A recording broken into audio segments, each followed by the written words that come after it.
Have you ever felt that suffocating weight of things left unsaid?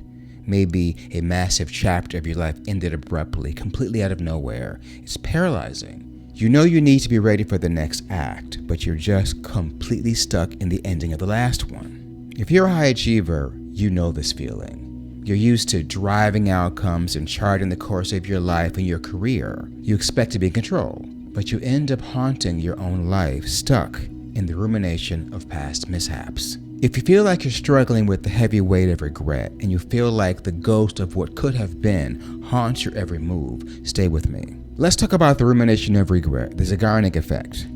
Then I'll give you 3 practical tools to help you close the loops of your life. I'm Aubrey Lynch, a former professional dancer, Disney executive, and wellness director, and for over 40 years I've helped high achievers silence self-doubt and transform their heaviest challenges into authentic power. Because walking with the lions means leaving your baggage at the door.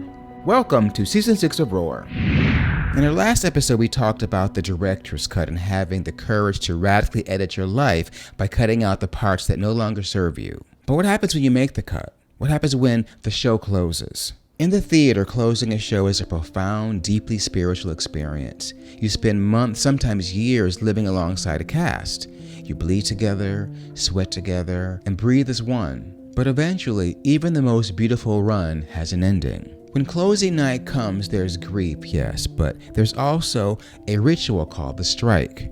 We take down the heavy lighting instruments, we pack away the elaborate costumes, we dismantle the stage down to the bare, empty floorboards. We leave the theater exactly as we found it. It's a clean closure, making room for the next production. In the real world, we rarely get a clean strike. We drag the heavy scenery of our past into every new room we enter. And it's heavy. When Lion King ended for me, it was a cold, hard, abrupt end. There was no huge party, no farewell, no closure. I had the classic walking my things home in a box. Can you imagine being a part of one of the most powerful productions live theater had ever seen, and spent 10 years mounting that production all over the world, 14 times, and then one day going in and it's over? You can read all about the details in my book when that comes out. It's finished, so you're the first to hear that that's on the way. And I talk about how to survive a life change of that magnitude. The loop was left wide open, and for years, that unfinished business haunted me. I played the movies back in my mind, analyzing every meeting, every comment, trying to finish a script that had already been thrown away. People had moved on, and I was not a part of it. I'm still devastated. I'm still impacted by that, and it was almost 20 years ago now. Why is the lack of closure so psychologically devastating? When that loop's not closed, when that thing is left open, when you don't know why it ended. In the 1920s, a Russian psychologist named Bluma Zeigarnik noticed something fascinating while sitting in a busy cafe. The waiters could remember complex unpaid orders perfectly without writing them down, but the exact moment the bill was settled, the memory vanished from their minds. She discovered what is now known as the Zeigarnik Effect. Our brains are biologically hardwired to remember incomplete or interrupted tasks far better than the completed ones. When a loop is left open, it creates a low-grade cognitive tension. Your brain treats that unfinished business as an active, unresolved threat, draining your focus and keeping you emotionally trapped in the past. Whether it's a career that ended abruptly due to systemic barriers that never gave you a fair chance, a relationship that faded without a goodbye, or an apology you never received, getting ghosted, that open loop is hijacking your present. Your mind keeps rehearsing the lines for a scene that has already been cut. You are exhausting your life force trying to resolve an equation that has no answer.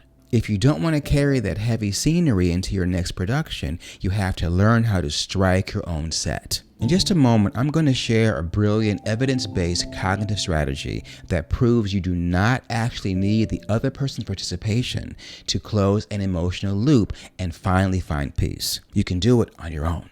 How do we walk with a lion of regret? How do we stop waiting for an apology that is never coming and start striking the set of our past? Here are 3 tangible tools to help you master the spirituality of clean closures. Let's strike that set. The closing night letter. The brain craves a tangible physical ritual to signal that an experience is over. Take out your journal and write a letter to a past version of yourself, a past failure, or a relationship that ended poorly. Do not edit yourself. Pour out your anger, your grief, and your unresolved pain. Acknowledge exactly what that character taught you. Then take your final bow. To truly strike the set, you must physically destroy that letter. Burn it safely, tear it to shreds, throw it in the ocean, get rid of it. Research indicates that simply writing down negative feelings and discarding the paper can actively reduce the anger and improve your mood, especially when navigating negative attitudes about the past. Forgiveness inventory. Identify one person, or more importantly, yourself, that you are holding a grudge against. Yes, you can hold a grudge against yourself. Holding a grudge steals your ability to be present in your own life. Forgive yourself for the roles you didn't get to play. Forgive yourself for the mistakes you made when you were just trying to survive. Forgiveness is not about condoning the behavior. It's about reclaiming your life. Forgiveness is one of the most powerful tools you can use when walking with your lions, especially lines of regret. The Zeigarnik offload, the closure plan. We often believe we need the other person to give us closure. In 2011, psychological researchers Roy Baumeister and E.J. Masakempo discovered that you don't actually have to finish an interrupted task to stop the Zeigarnik Effect from haunting you. You simply have to make a concrete, documented plan for it, or explicitly decide to abandon it. Write down the exact unresolved regret that is draining your energy.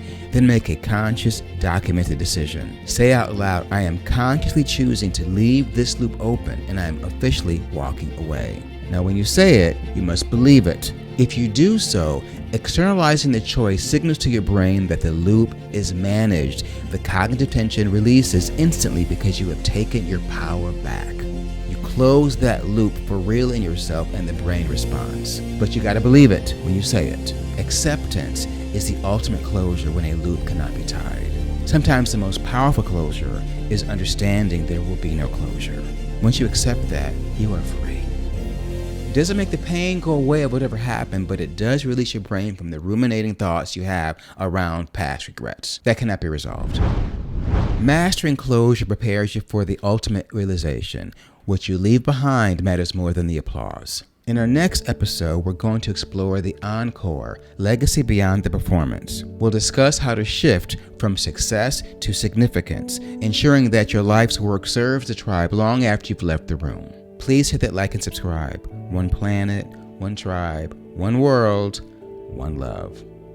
I'll see you there.